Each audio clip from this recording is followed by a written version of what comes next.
Hello friend, मैं अभिषेक शर्मा आपका technical classes में स्वागत कर रहा हूँ। यहाँ पे हम बात कर रहे हैं आपके सामने स्ट्रेंथ ऑफ मटेरियल के अंदर shear force and bending moment diagram के प्रॉब्लम नंबर 13.9 की।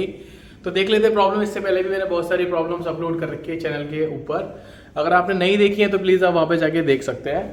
तो प्रॉब्लम बहुत सिंपल है। सिंपली सपोर्टेड बीम दे रखी है, उसके ऊपर आपका एक पॉइंट लोड दे रखा है 4 किलो न्यूटन का, साथ के साथ एक यूडीएल दे रखा है 2 किलो न्यूटन पर मीटर का, जिसकी जो लेंथ दे रखी है वो उसने दे रखी है 1 मीटर की। इधर 1.5 है, इधर 1.5 है, तो ये बीच की रह गई मेरी 1 मीटर लेंथ दे रखी है। तो सबसे पहले मुझे रिएक्शंस आइडेंटिफाई करने हैं कि यहाँ पे आर ए कितना लग रहा होगा और साथ के साथ यहाँ पे आर बी की वैल्यू कितनी आ रही होगी। तो अपन देख लेते हैं। अपन ने पहले भी बहुत सारी प्रॉब्लम्स के अंदर रिएक्शंस निकाले, तो इसके लिए भी निकाल लेते हैं, देखते हैं। सबसे पहले मैं कह रहा हूँ कि summation F by over 0। So now in this case you just consider like the R A and R B upward direction में, तो मैं उसको कंसीडर करूंगा पॉजिटिव। तो R A plus R B मेरा पॉजिटिव हो गया। डाउनवर्ड डायरेक्शन में दो फोर्सेस लगे, एक पॉइंट लोड लगा हुआ है तो डाउनवर्ड डायरेक्शन का मतलब नेगेटिव साइन, और एक लगा है मेरा यहाँ पे यूडीएल, तो 2 × 1 कर दिया, मैग्नीट्यूड आ जाएगा उसका इज इक्वल 0। तो R A plus R B की जो वैल्यू निकल के आ रही है वो आ रही है आपकी 6। इक्वेशन नंबर 1 हो गया। अब इसके बाद मुझे मूवमेंट लेना है। मैं मूवमेंट आइडेंटिफाई करता हूँ एट पॉइंट बी पे। तो मैंने लिखा summation movement at point A is equal 0. So now in this case we just consider like कि ये RB है, इस पॉइंट के अराउंड अगर आप देखेंगे तो आपका एंटी क्लॉकवाइज घूमेगा। ये UDL है, ये इसका लोड यहाँ लगेगा, तो ये आपका क्लॉकवाइज, ये पॉइंट लोड भी क्लॉकवाइज। तो मैंने कंसीडर कर लिया कि RB मेरा पॉजिटिव है, तो RB मल्टीप्लाई 1.5 1.5 और प्लस 1 यानी 4 पूरा टोटल दे रखा है, माइनस पॉइंट लोड को कंसीडर कर लेता हूँ, 4 × 1.5 हो गया। दूसरी चीज मेरे को दिख रही है यहाँ पे पॉइंट लोड के बाद यूडीएल, तो 2 × 1 इसका हो गया मैग्नीट्यूड जो कि यूडीएल है, और ये जो लोड लगा हुआ है वो सेंटर डिस्टेंस पे लगा हुआ है, यानी कि यहां से आप देखेंगे तो 0.5 प्लस के 1.5 अगर आप नोटिस करेंगे तो ये हो जाएगी मेरी 2.5। 0.5 और 1.5 यानी हो जाएगी मेरी 2 इज इक्वल 0।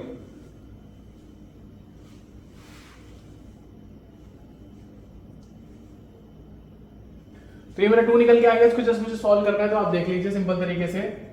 ये हो गया मेरा 4RB। यहाँ पे आप देखेंगे तो ये आपका हो जाएगा 4 × 1.5 यानी कि 6 2 और 2 4, तो ये हो गया मैंने इसके 4 इज इक्वल 0।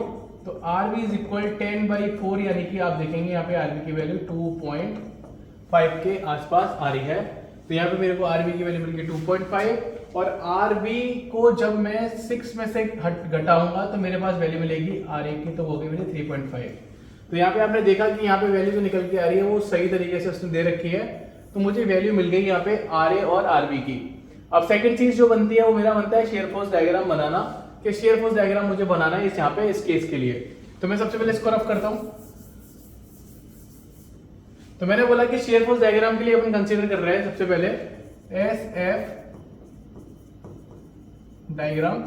तो SF डायग्राम सबसे पहले अपन बात कर रहे हैं at A point, SF at A is equal, तो आपका अपवर्ड फोर्स लगा हुआ है 3.5 किलो न्यूटन का, तो मैं उसको पॉजिटिव लेता हूं क्योंकि अपवर्ड फोर्स है अपना, तो 3.5 आपका अपवर्ड फोर्स हो गया।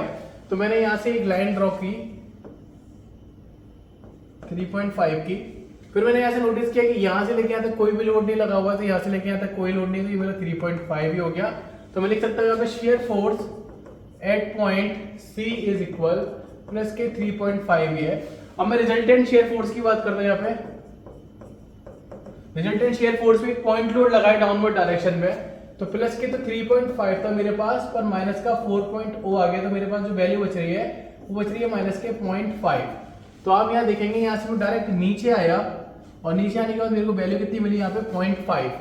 अब आप नोटिस करेंगे इस 0.5 से नीचे मुझे आना है यहाँ पे, तो मेरा एक यूडीएल लगा हुआ है जिसका मैग्नीट्यूड 2 है, तो मुझे पता है कि मैं इस पॉइंट से यहाँ पे आऊंगा तो मेरा जो मैग्नीट्यूड चेंज होगा वो 2 चेंज होगा, तो 0.5 प्लस के 2, तो 2.5 ये मेरा यहाँ पे हो जाएगा। तो मैं लिख देता हूँ shear force at point D is equal, minus के 0.5 पहले से था, माइनस के 2 × 1 किया, तो ये हो गया मेरा 2.5 माइनस के, तो आपको यहाँ पे मिल गया 2.5। D से B के बीच में कुछ भी नहीं लगा हुआ है, तो D से B मेरा सिंपल सीधी लाइन आ गई जो कि 2.5 मैग्नीट्यूड की है। तो आप यहाँ पे देखेंगे shear force at point B is equal 2.5 magnitude है, वो भी नेगेटिव वाला। यहाँ से मैं ऊपर चला गया, तो resultant shear force at point B 2.5 minus के 2.5 या प्लस माइनस कर सकते हो तो जीरो ही आएगा। तो यहाँ पे आपकी वैल्यू जीरो निकल के आ गई। तो ये आपका shear force डायग्राम बन गया। जो अपर वाला पार्ट है ये this is a positive shear force और जो नीचे वाला डायग्राम है this is a negative shear force। तो यहाँ पे आपको सबसे पहले एक चीज नोटिस करनी है कि इस जगह पे आपका shear force जीरो हो रहा है, तो इस जगह का जो बेंडिंग मोमेंट आएगा this is a maximum bending moment. तो यहाँ पे आपको एक चीज क्लियर हो गई कि इस जगह का बेंडिंग मोमेंट आपका मैक्सिमम होगा। तो हम बेंडिंग मोमेंट डायग्राम निकाल लेते हैं, वो भी सिंपल ही है, बहुत ज्यादा टफ नहीं है। तो मैं इसको रफ कर लेता हूँ।